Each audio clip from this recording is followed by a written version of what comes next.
welcome to.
Hey! Yes, this is your welcome to 1979, everybody. And welcome back to home, everyone. We gather around, children of the court, and happy Tuesday, everyone.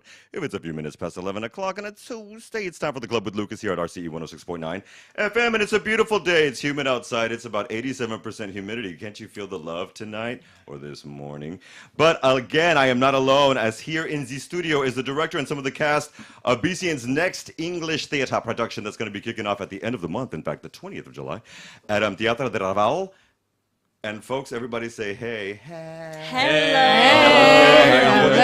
Introductions. I want to thank you so much for being here, everybody. Specifically you. This is actually the production of Almost Catalonia, which is a takeoff of another special play, which we'll be talking about, Almost Maine, as well. And then we're going to have a special guest star. It's going to be a Heather Locklear moment when Sir Luca joins us from the Supercomputer Barcelona Association or organization or something, but he's going to explain all of that and how it ties into Almost Catalonia, Children of the Corn. Of course, I want to also give a mad shout out and love to Playful Growth BCN and their successful shout out of what happened over the weekend. They had a beautiful sensorial workshop over there, and mad love to Cutlass and the gang at, well, Tulip Art Contest, which you can find that and all the good art that goes with it at Carrera de Alcias Mark, number 14, right here in Eixample. And folks, of course, we're going to be serving up some news that you can use, because if anybody was watching, and apparently a lot of mofos were last night, there was an interesting debate that went on.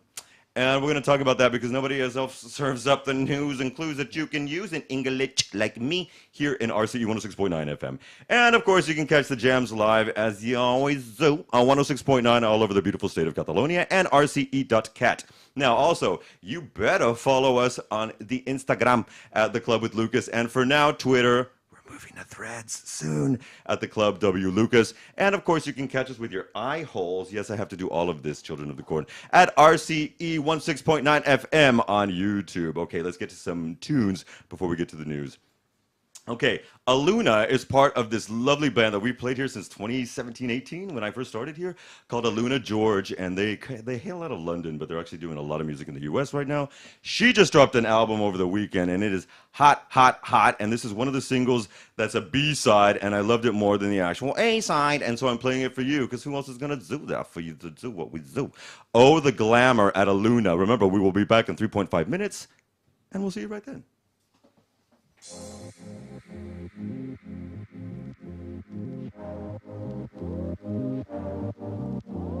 To wake up early in the sunlight, And the silk laying on my skin and rolling over to a latte. Yes, my body is ready for anything. All the glamour, to be glamorous every day. All the glamour, to not know any other way. All the glamour, all the glamour, all the glamour, all the glamour. Nails did, tight fit, just the way she likes it. Lifestyle type shit, it's the way she wants to live. Icy wrist, blow a kiss, girl, the limit don't exist. Lifestyle type shit, oh the glamour, to be glamorous every day. Yeah, yeah. Oh the glamour, to not know any other way. Oh the glamour, hey, hey, oh the glamour, ooh, oh the glamour, woohoo, no, oh the glamour, high heels everywhere, hit the gym, I don't care, who's my new love affair, give me 5, I'll be there, I won't tell nobody, I'm more than somebody, classy ass in this dress, oh my god, yes, all that glamour, to be glamorous every day, all that glamour, you don't know any other way, all that glamour, all that glamour, all that glamour, all that glamour. So glamorous, so glamorous, so glamorous, so glamorous. To be All the glamorous. glamour, to be glamorous every day.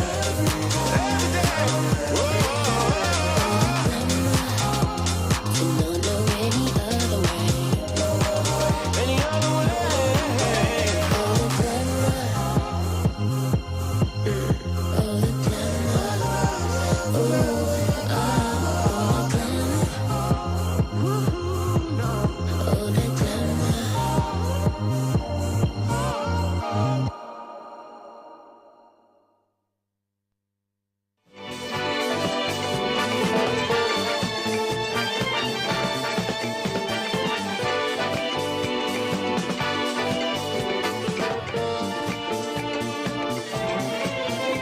Hey guys, it's Lucas. We all need to reduce our stress and get back to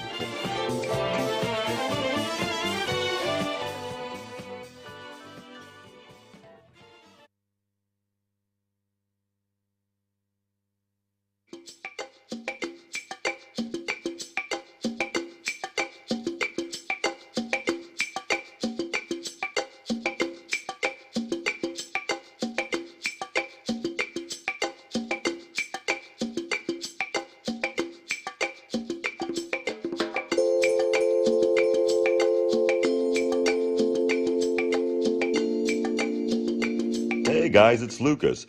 We all need to reduce our stress, enhance our creative sides, and get back to cultivating some joy in our worlds. Playful Growth BCN is here to help you, applying science-backed protocols and multisensorial techniques with elite coaching and expressive arts. They work with you to improve your physical and mental well-being and create sustainable conditions for a more playful life. Their evidence-based approach ensures effectiveness, while expert coaching provides personalized guidance and support, encourages self-expression and discovery with guided workshops and one-to-one coaching sessions. So come on, do yourself a favor today. Get clued up at Playful Growth, where science and soul meet play for a happier, healthier you. Follow them on social media at Playful Growth BCN and playfulgrowth.com.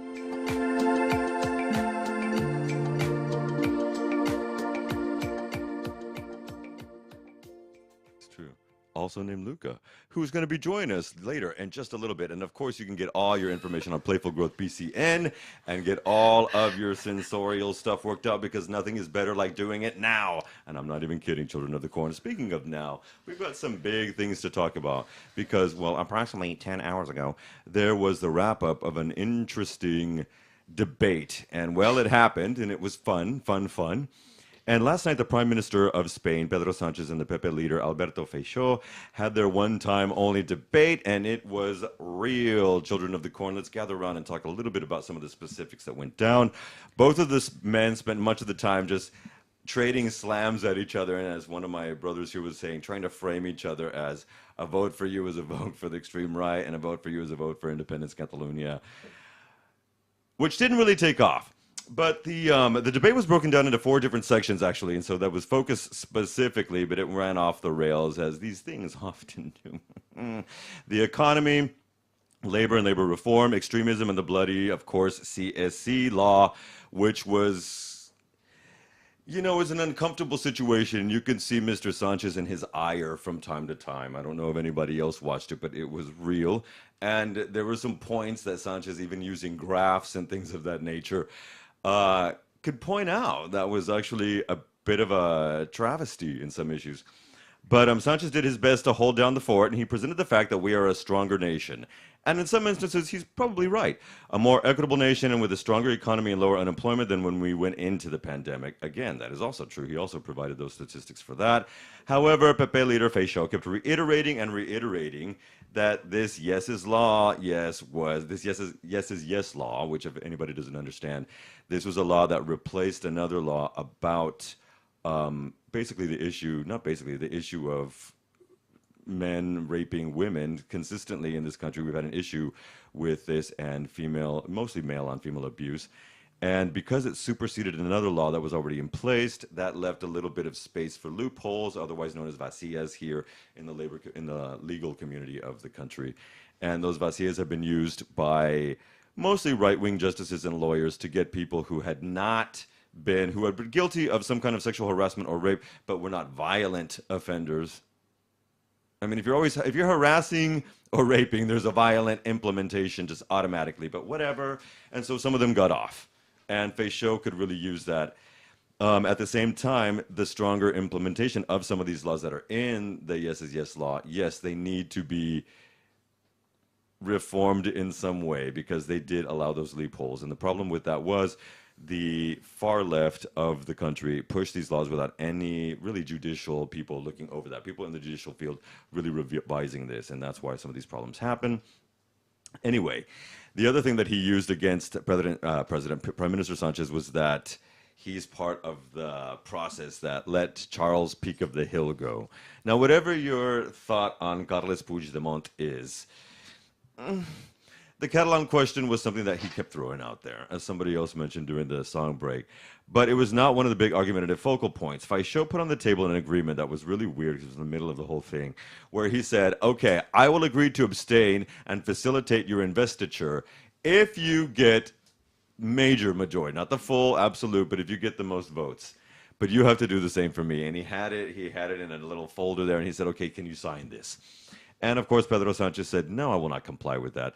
Just like you said that you would do that, but you haven't done this, as you've signed off with Vox in Extremadura, in Valencia, and all these places. So why would I sign off to do that when you're signing off with the far right?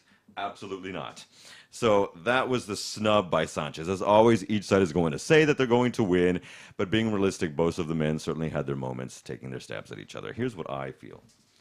Sanchez came across as determined and indignant. You could see it in his eyes. And Feixó, at some times when Sanchez was saying, you're siding with a part that is machista and fascista, he was shaking his head, yes.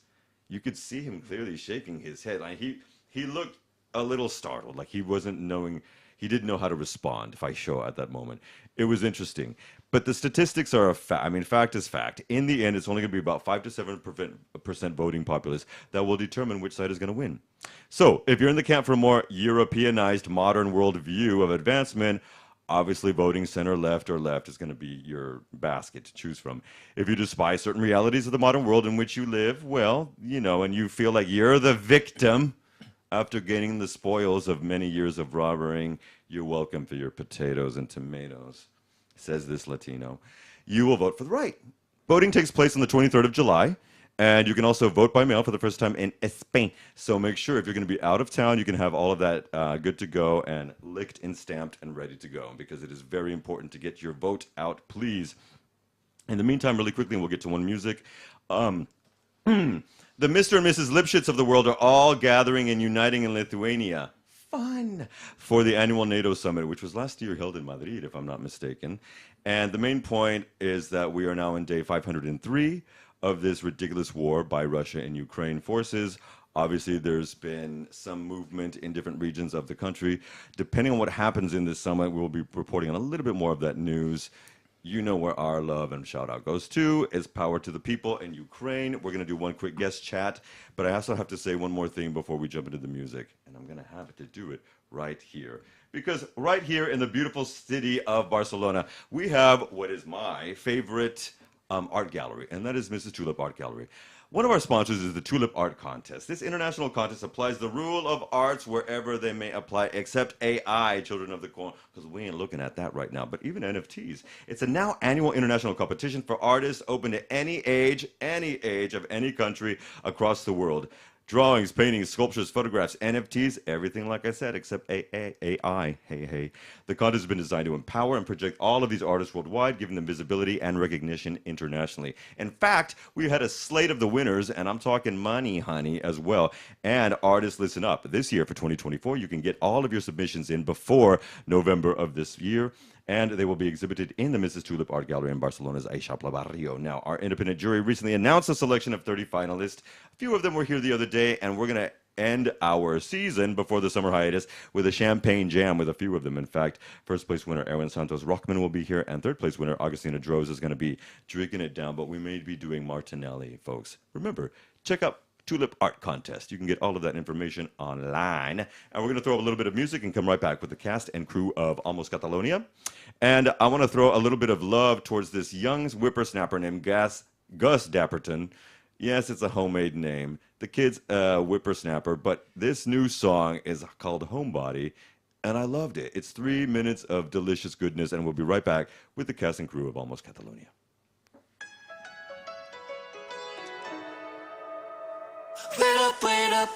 Wait up for me. I swear to God I see you in my dreams. I'm running, yeah, I'm almost at the street. Wait up for me. I know it's getting late, but baby you'll see. I'll treat you right, I'll give you what you need. Wait up for me.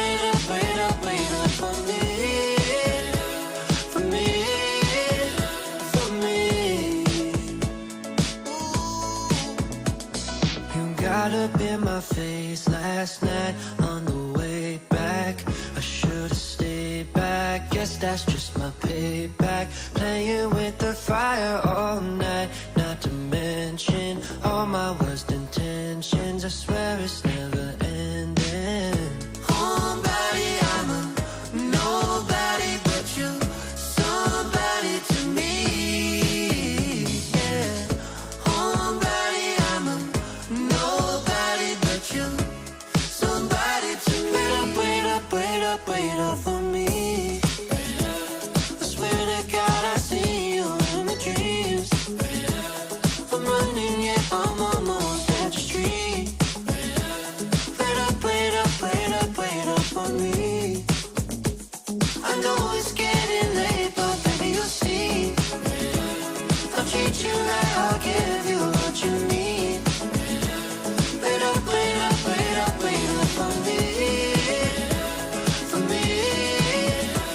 me.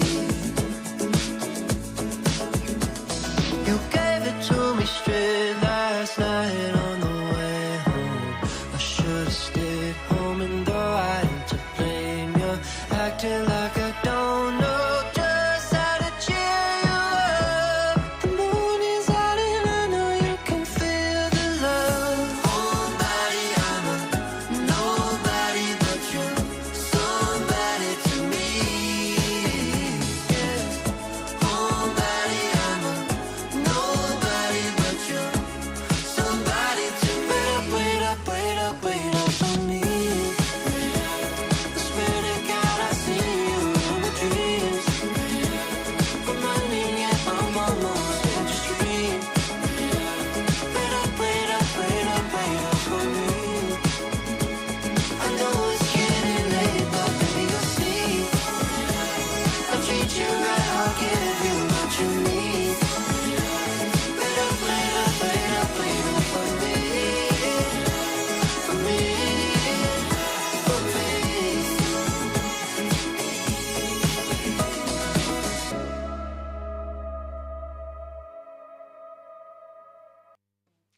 And that was Gus Dapperton with Homebody. And folks, we are here in the RCE studios with the lovely casting crew and director, some of the casting crew, I'm going to say, and the director, and our special guest star, a la Heather Locklear, is sitting right outside to educate us in just a few minutes. But folks, thank you so much for being here. Welcome to the club in my one hand clapping, boy. Now, almost Catalonia. Let's dive right into obviously we want to do a quick introduction of the guests. If we could start with Sir Director, if you would please speak into the microphone and tell the good people where you're from, love. Michael Strela, directing these fine people here. And I'm originally from the United States, born in Kansas, but after 10 years in New York. If you could speak a little bit closer to the microphone, my dear. Sure. Thank you, So 10 years in New York, but prior to Spain, and it's like making my life here now. Amen. Madam, please. Madam, wow. My name is Valeria Shailen. I was born in Russia, but I spent last 20 years in Germany. So I'm like half life in Germany, half life in Russian. And how many years here? Two in Barcelona. Welcome to the Maxi Pad. It's a beautiful Gracias. place. Amen. Sir. So, my name is Aldo Ibaños, and I am Brazilian, but I've been in Spain for the past 6 years already. Okay. Yeah. And you loving it? Oh, yeah. Were sure. you by any chance in Lisbon before you came here? Living? I'm no. not Lisbon, excuse me, Portugal, rather. No, I didn't. Well, I love Lisbon, and I Okay. love Portugal, and I had a girlfriend there Rock on. a few years back, but I never lived there. Okay. No. Would you ever live there? Maybe. Okay. Who knows? All right. This is an interesting question. I like to ask Brazilians about Portugal. Madam.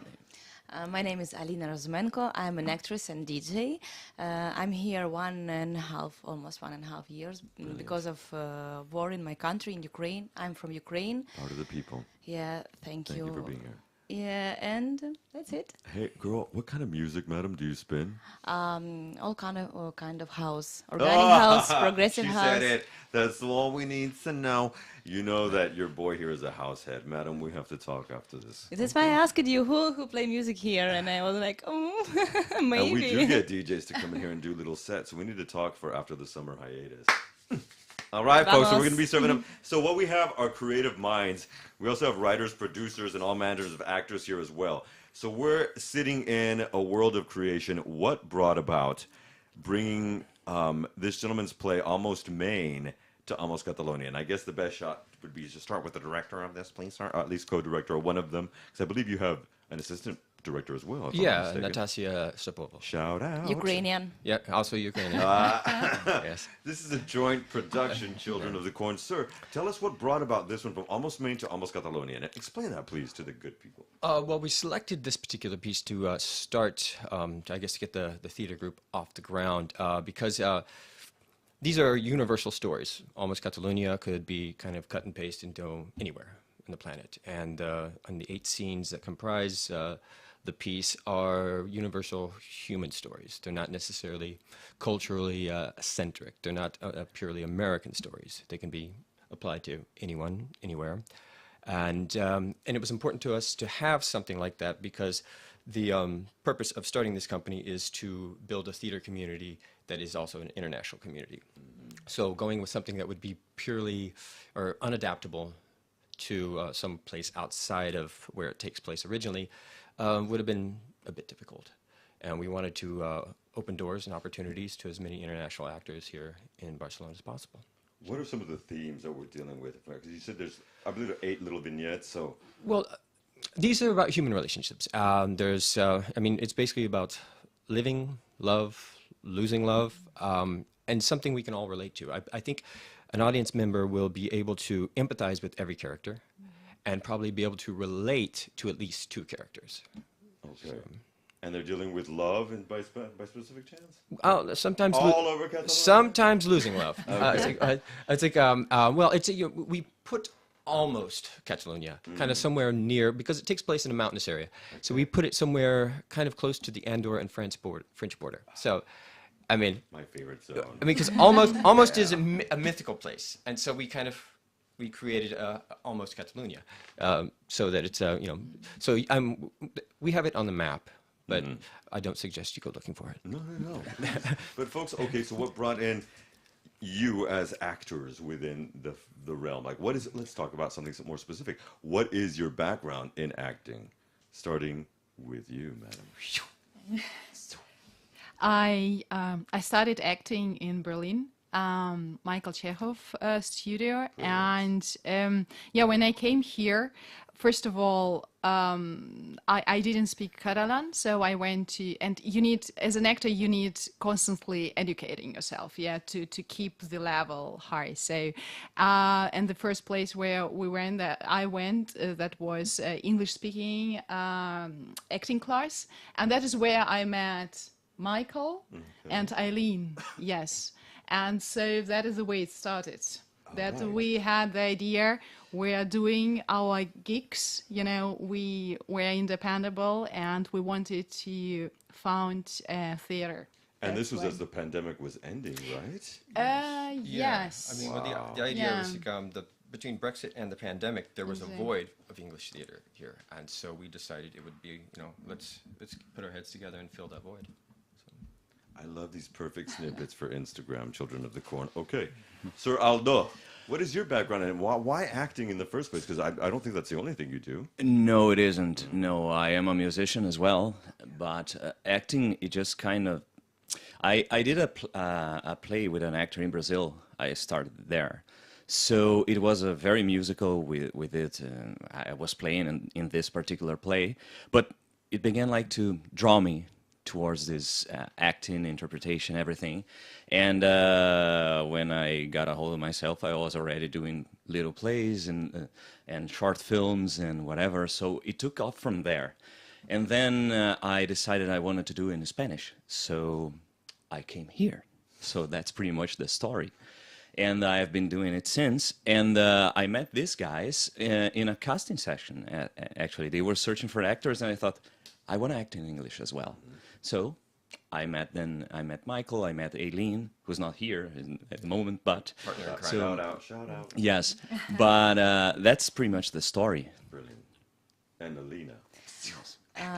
I did my acting education in Kharkiv, my city where I was born.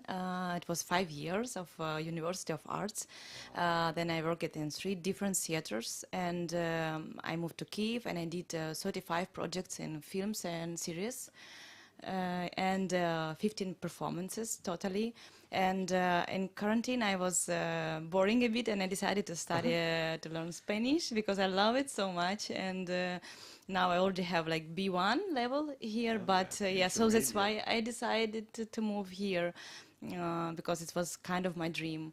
Maybe not this way like it happened, but I'm happy to be here. And I found that guys in Instagram, they were looking like actors, and I passed audition.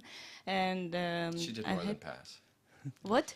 More than pass. Okay. I think She kicked the audition. She excelled. Ass, Yeah. man. That's what you did. I was happy because I can. I also did this play for myself, and this monologue which I used for audition, it was my own, and I was so happy that to give it live here and translate it to English. It was amazing experience for me. Oh my God.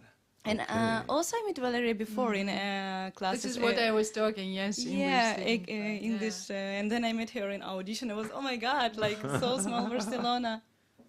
It is so small, Barcelona. But Catalonia is not so small, although some people say it's a small country. However, when we're talking about that, the locale is very important where we have this. And this is one of the first times that an English theater production is being held in a much larger venue than what is typical for us in the English-speaking theater community. How did you get a hold of the theater at Teatro de Raval, and what is it like to, the juxtaposition of bringing something in English to a very, an older established Catalan theater company? Well, initially, obviously we were in talks with smaller venues. And then we decided, if we're going to go for this, let's go for it, really. Let's not half-ass it. And so we started talking to larger theaters. And it was difficult, because they were booked. Some of them are booked, for 6 months in advance, maybe longer. And we had a list, and we started working our way down the list. But there were some theaters we didn't think would really give us a chance. But as we're eliminating that list, we're like, okay. Why did you think that, though? I'm sorry for breaking, but why did you think they wouldn't give you a chance? Well, it's because we're not established. This is our first show. Okay. And they have relationships with theater companies that are established, local, in a language, in local languages, where they know they have a larger audience. So working with us, they would realize it was a risk. Yeah. But when we finally got a meeting with Teatro del Raval, they listened.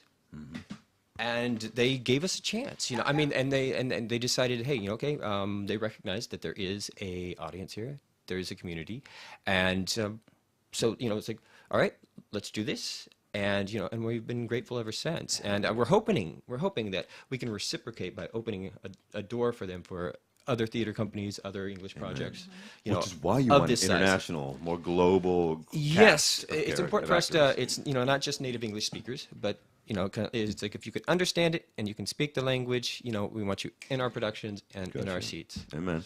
All right, folks, how does that feel to have the melange of different, English speakers working on a play that's based out of the boondocks of the United States and here in our country? How is that acting? What is the energy like, I'm going to ask, within the rehearsals and things like that? That is just completely different. The thing is that we have passion for acting, we have passion for theater, and this is what brings us together. And that's why this energy in the room when it is going on, it's just amazing. And the point is that is like our first child, and there is a director. There is the second director, but everybody meets also except of rehearsals, what we have every week. We meet also in real life, and we train, we get together, and we rehearse again and again, just to make it as good as we can. And this is what you don't have that everywhere, that passion, that you share with all together. And that is amazing. We just like all the time in contact. Exactly. Who has got when time? Let's get together because it's right now, Every on the cast plan. member has their own unique challenges, but the dedication of everybody involved has been incredible. Yeah, one thing that's interesting, I see it as a laboratory. You see It's like a laboratory. I mean, yeah, it really is, because you have so many people from different places of the world speaking English in different accents and everything. And as an actor, you pay mind to what people are doing, because that will help you sometimes to create a character. And you have pretty much characters that are there. And you, oh my God, look at that. I have to understand this so that I can use later. So this kinds of thing, it's tiny things sometimes, but they are really incredible. Can you then implement and use them in your life, like actual life? I don't know if I would use in actual life, but in acting, definitely. Okay. I mean, but sometimes you would, in case, because you will be understanding a little bit more of how people behave in a certain culture, so you can take that with you, and you can behave properly, you could say that, in other places, other ambiances, whatever. Well answered. And madam, what is it like, the energy for you as a novel actress working with all of these crazy people? I'm just with everybody else in the troupe. For me, the biggest challenge it's language, because English, I don't know where I studied. I don't know how I speak with you right now. Really, I never studied it like in school, somewhere in simple school when I was a child, but never like professional. And it's a bit difficult to translate everything and do it my words, because. In my head now 4 languages. Like I had practice here. Parallel, I studied in Castellano school, and I passed my exams, like very serious.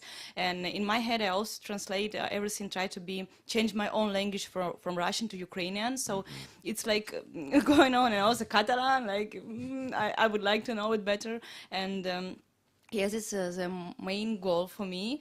Other things, like with character, it's all the same. It's all the world, like same pain, same feelings, same jokes. So like same love. I mean, it's all about the same. So it's very easy and very for me.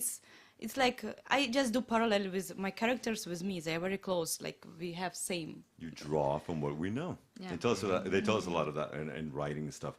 We're going to throw in a quick little snippet, and then we're going to invite a dear friend into into the fold with us as well.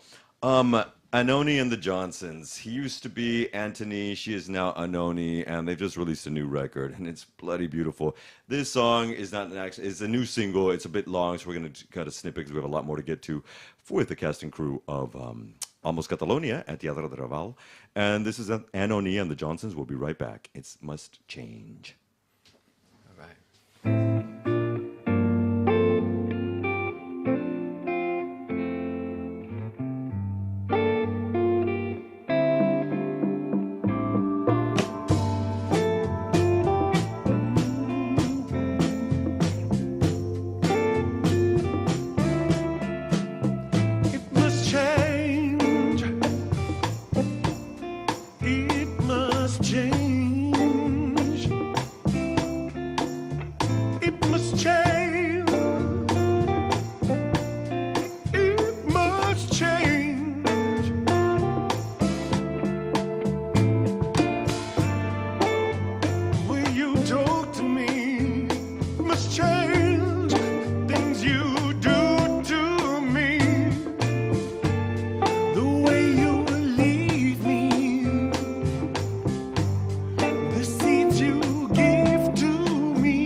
Anani and the Johnsons. And folks, we are not alone because yet another friend has joined us. What? Yes, Luca Elich is also here joining us from the Super... Well, actually, what is the proper name? Because there was the acronym was BSC.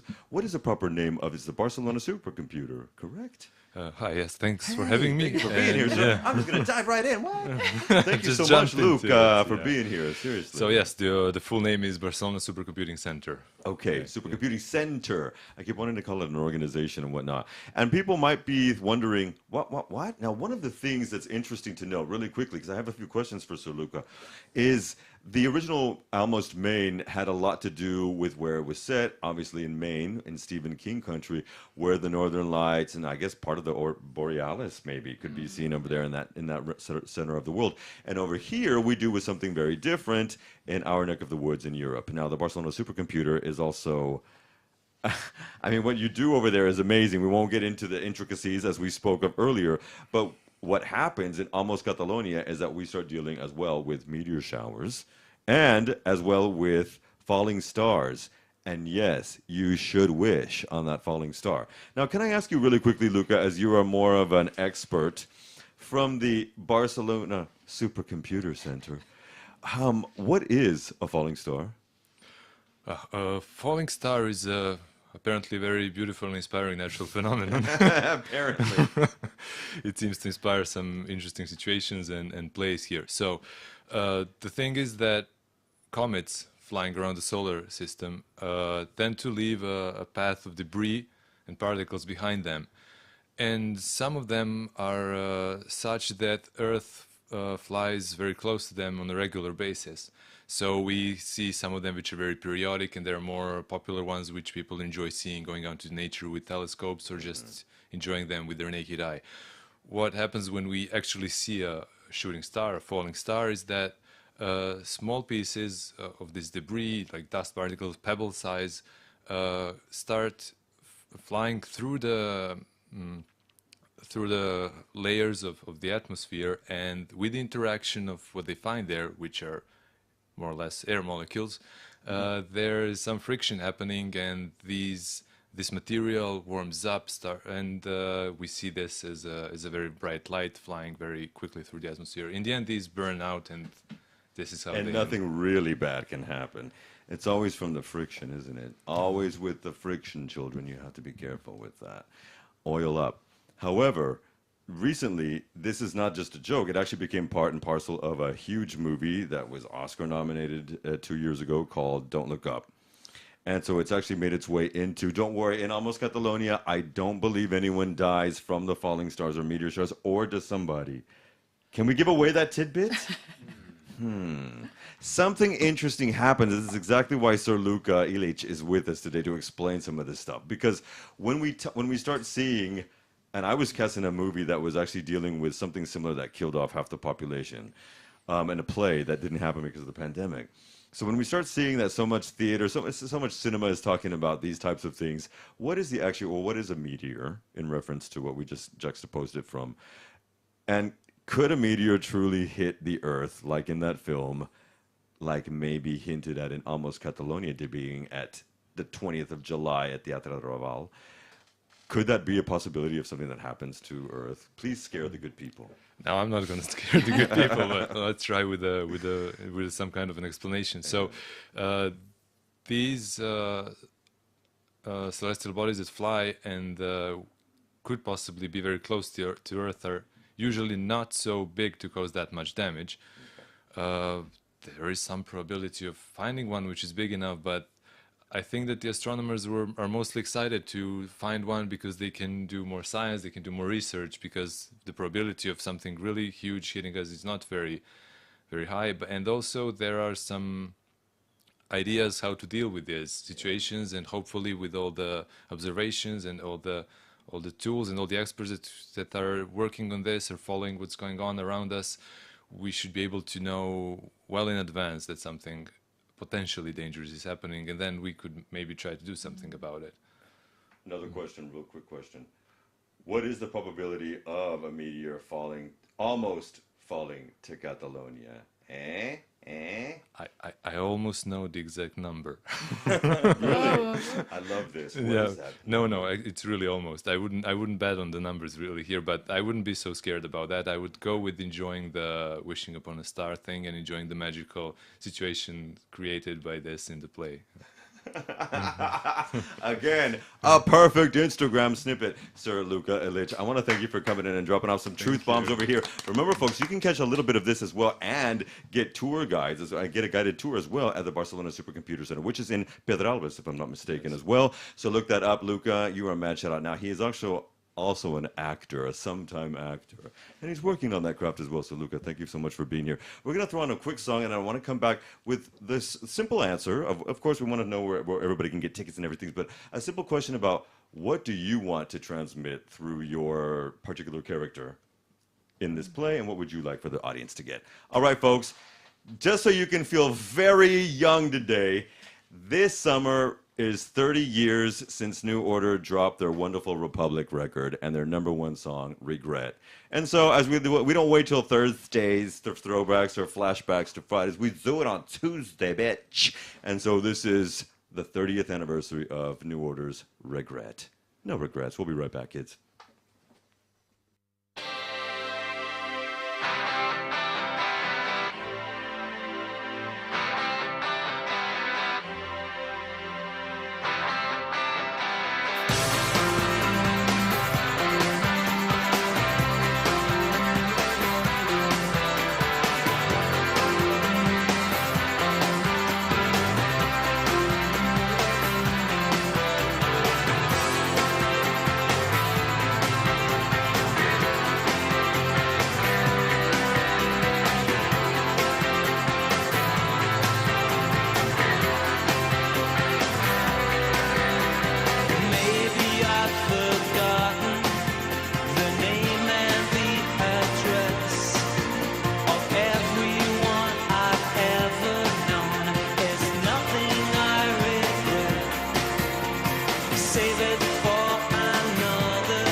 Kids, we're all thin, young, and gorgeous. That was the 30th anniversary of New Order's Regret. You can find that where all good music is streamed, just like every jam we play here.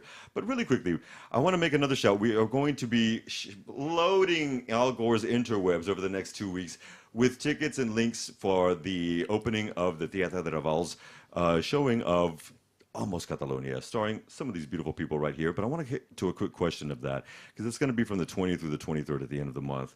And for my director and actors, What is, to do one more round of videos, because you know how we do, children, what is something that you want people to emit from, or to get from, doing this play in general when they watch it? Essentially, I want the audience to escape, really, and maybe enjoy relating to the characters, because like I said before, it's a very relatable play. It's very universal, and we started also this company because we didn't want to hammer people, with current events. I think they get hit in the media with that enough. We want people to walk out of there having, I don't know, cried, laughed, saved $5. No, okay, they won't be saving $5, but no, it's just, you got the reference.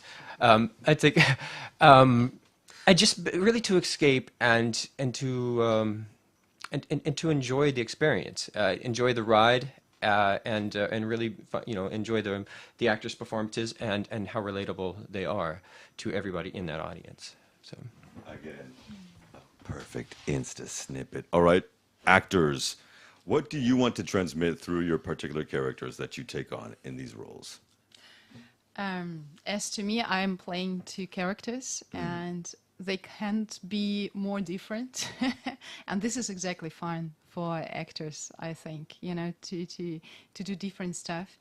But, they're really, two of them, when I'm thinking right now, they're very similar, that in lack of communication. And it could solve so many problems, and in their relationship, etc. And this is what I would love to take also with me. But also, talk to people. Show your feelings, open up, and it's better to do in the very beginning, Don't waste your time. Go for it if you want it. See, this is also life advice, children of the corn. Sir Aldo, what would you say? How would you answer that? Well, both my characters, they have a certain turn point that's almost magical, and the both, the thing is, I think they both represent in the end a second chance.